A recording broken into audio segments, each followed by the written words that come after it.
limits that have been put on women historically, like the fact that not too long ago we were just allowed to like start voting. Even today, like the wage gap, just all types of stuff, like women just don't have a lot of rights that are just, it should have nothing to do with what gender we are to be able to be paid equally or just be treated with respect. So, talking out your ass. Yeah. I do believe that, of course, there are biological differences between men and women. And, of course, there should also be legal equality. Of course, I disagree with the idea that women face systemic discrimination. You just mentioned the wage gap, which has been debunked so many times. Well, it's not obviously something that I have personal experience with, but only 1% of all people on the death row are women in this country. So when women and men commit identical crimes, women are much more likely to, for example, escape the death penalty. And that's just plain sex-based. She is bamboozled. Once they start hearing facts, they don't know what to do. It's discrimination. That I agree on. What do you need a whole men's rights activism movement for? I'm sincerely confused. I think some of the things that you guys are touching on, such as the court system and gender roles, are a subject of patriarchy, and that's part of what women are trying to dismantle, is those traditional gender roles. Are there any feminist organizations that have done anything, for example, to challenge bias against men and fathers in the family court system? Yes, absolutely. Can you please give me like a list of feminist advocacy organizations that have engaged in any meaningful advocacy to address those issues? Because there are actually none. Okay. I know that you came with your little research or whatever. I didn't come with a list of like feminist organizations, but I know actively that there are women's organizations that are trying to dismantle those inequalities. Just one name, just one Again, organization. I didn't come with a list, my dude. There are no such. You didn't come with a list or prepared to a debate. What are you, a fucking donor? It's a debate. He's prepared, you're not. Now you're getting defensive because you don't know what to do. Do you also feel like you have an ethical obligation to challenge other women or other feminists when, for example, they deny that men face discrimination? I do feel empathy for your personal experience, but I cannot sympathize with your ideological position, because that ideological position is built on a fallacy, and that fallacy is actually causing very real consequences for men as a class in this country. So I understand that you are here with us as kind of the good feminist, so to speak, that you feel empathy for men, and I believe you, but I do not believe your movement, and I do not believe your ideology.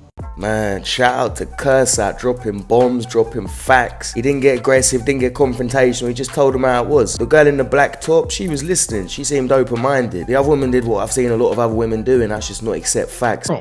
I know you have very strong thoughts on the concept of feminism, and you reacted to Jordan Peterson. Yes. Friend of the show, autograph right here. He's our guy. Oh, that's so cool. Tell us what you've learned from him in the concept of feminism. Oh, I think feminism lies to women. So I think they tell you to chase the bag, follow your career, and someone is still going to want you at the end of it. And I think that is a lie. I think men don't prefer older women, and I think they don't prefer career women. And a lot of times these women end up single, childless, and alone because feminism told them that that was going to get them the results that they wanted, and it doesn't. Here's a sad example of what she's saying. You know, it's crazy because I joke a lot about being single. I laugh it off. It dawned on me that I'm 46 years old and I don't have a husband to take care of me. I don't have a husband to help me get ready. I'm 46 years old and I still need my mama to take care of me post-op. Being single and 46 sucks. The fucking buffoons that I have been encountering and dating, those stories are the shit that's available, because all the good men have gotten married in their 20s and 30s because they're good men. It might sound harsh to say it, but that is the future of a lot of these OnlyFans models. 20, 30 years, I predict we're going to be seeing a lot more videos like this. And I'm telling you, it's going to be 10 times worse for the ones that have got a bunch of videos of them flying around the internet doing shit with a bunch of guys. And you can look around, women are oppressed. They keep saying that we're oppressed, but then we're also empowered. And so how do I know when to assume responsibility for the outcomes of my life? I think that that's a poor message to sell to young girls, especially with the rise of fatherless homes. That's a horrible message. I think that the girls that say that like their gender is holding them back in business tend to be lazy, and that's actually why they're held back. Women's organization. And what do you do to the women? I train them. You train them? Are they dogs? Bread, cheese, salami with the bread.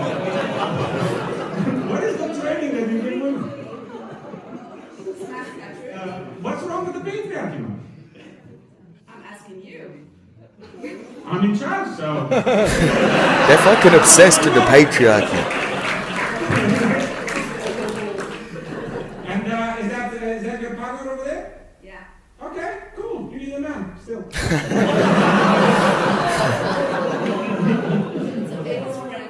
He's French? How many times do you smash that pin together? Why the f does it matter that he's French? How does that change anything? And before anyone gets too offended by this guy is a comedian. This woman chose to go there, so if she wants to get offended, that's her problem. Men typically have to have looks, money, and status in order to attract lots of beautiful women. How is the man not considered the prize? Wow, that was mind-blowing. He just mind-blowed me. I feel like because for them to have that, they have to pull the woman. So you can't pull the woman without all those things. So you're pulling the prize by having those things. I was just thinking, isn't it weird how all these women say they don't like to be objectified, but they always call themselves a prize? Yes. We carry the babies of the world. Like, you think that they would show us a little more respect? God damn it. Yes, we are the prized possession. Okay, let me ask you this, right? If technology was able to create like artificial wombs and like, you know, incubators and things like that, would that make women less valuable because they're not No, we're no still longer... superior to men. Okay. Well, don't women want equality or do they want superiority? No, I want to be better than you. See, we have the power. That's what it all comes down to, you know? You get what I'm saying? It's crazy because they're becoming what they hate. They say they want men to treat them with a bit more respect because they carry children, yet they want superiority. They want to be better than men. Is that not the reason why they started feminism in the first place? Because they thought men was looking down on them, but now you want to do the same. When you get a man, what do you do to keep a man? Oh, why he should keep... Bro, I hate guys like... Why should a man choose you outside of your looks? Why should a man choose you? Yeah, like, what do you do? Because you're already real. No, what are you trying to say? Because a lot of guys, they don't do nothing. Well, I just asked you about you. You already I'm going to do everything for you if I love you. So guys want to know, okay, in exchange for the money, the provision, the protection, the leadership, everything that I provide for you, what am I getting in return?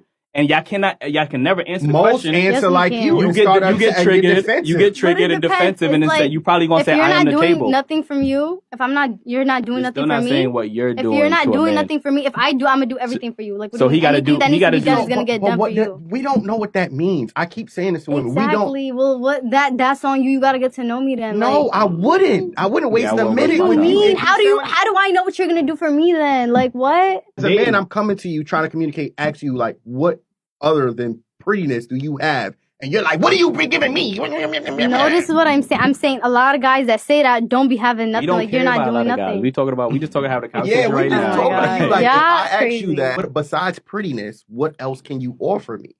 Like for me, I'm gonna offer everything. Like, what do you? Men don't care about your broken promises of saying I'm gonna give you everything. That doesn't give us anything. Like, yo, what do you? You said just give me everything. Huh? You said just give me everything to my man. Like what? Like I gotta get to know you for you to get to know me. But you can't even tell me what other thing you can give I don't know you to tell you what I could do for you. Like what the hell? Oh, you just it'd be bro guys saying that. Like talking about what you gonna do for me. The difference is you don't do nothing for me. So why you on a date with a bro guy?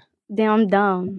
She's gonna do everything she can to deflect the question because she doesn't have an answer. She has no idea how to treat a man. And unfortunately, a lot of modern day women don't. Looks is gonna get the man, but you know what keeps the man? Respect. She's always talking about why her and not me, because she respects his because even when they have a heated debate or they're arguing, she has boundaries. The last thing a man wants to feel like is he's being emasculated and disrespected by the woman he's supposed to love. I'm 45 years old, I'm divorced, I drive a car, don't drink alcohol, and I have a big house. Does anyone like it here? No. You're literally a walking red flag. Chose a side? That's my brother, of course. I'm gonna tell you right now, if he would never do it. But if my brother, let's just say you guys were a thing, and if my brother were to cheat on you, let's just say, and it's very wrong to do that. Right. That's my brother though. You'd still have his back. 100%. If he was cheating on me. Oh, 100%. You'd still have his back. 1,000,000%. So if he murdered someone, you'd still have his back. I didn't see anything. Now you guys know I don't condone cheating either way, but if I found out my brother had cheated on his girlfriend, I'm not snitching on my brother, that's my blood. I'd still have words with him behind closed doors, I'd tell him my opinion, I'd tell him it's wrong, but am I snitching on my own brother to his girlfriend myself? No. I feel like if you really want to get a girl's attention though, to slide in her DMs, like take your profile picture off, put in like a nickname that's like obvious that you're not a dude, like a gender neutral name, and then text her, hey girly, there's something that I wanted to talk to you about. Oh, pause. The hey girly will instantly make her open it because she's gonna be like, oh my god, what did whoever I'm seeing do, blah blah blah. Hey girly, that sentence will give any girl a heart attack. That doesn't sound very fair. But then you got in. If somebody, you know how many times I've swiped up on those hey girlies, and then it's been nothing, and then they're like, so what's up? And I'm like, oh. But you're not responding then. Oh, who said I didn't respond to them? You were just like, oh. Well, Like it starts a conversation. I mean, then I got to look at their profile, and I'm like, oh. I would feel hoodwinked if I were you. I wouldn't want to follow up with that conversation. Well, we are two different people. So trick someone and act like a girl to get a girl to respond. Yeah, that's a really good idea. Fellas, don't be doing this type of shit. That's like when women catfish guys. You're just tricking someone into speaking to you. When they find out, they're probably going to be pissed off. Yeah, I wanted to ask you, how much money do you make? Like, I don't want to seem like, interested in like money and stuff, but stop the cap. I just want to come out from the get-go to tell you, like, I'm not a gold digger or anything, but I just don't go out with broke boys. I made good enough to. And I know you just took me to Applebee's, like, I get it, maybe you don't want to take me to the most fanciest place, like, on the first date, but never again are you going to take me here. Next time we could go somewhere else. Applebee's is not acceptable. I'm high-end. Are you sure about that? Getting to know each other. You're not even my girl. Well, yeah, but this is dating to marry, right? No. And if I date, it's not to waste my time, so I'm not going to be going to cheap restaurants. If this is real, this is ridiculous. If a woman ever says this to you on the first date, then run, fellas. I don't think women understand how that makes a man feel. It doesn't make you feel like a human being. She's just looking at you like a fucking cash machine at that point. It just makes you think that she'd go with anybody as long as they've got enough money. If she only cares about money, you know where she belongs. She belongs to the streets.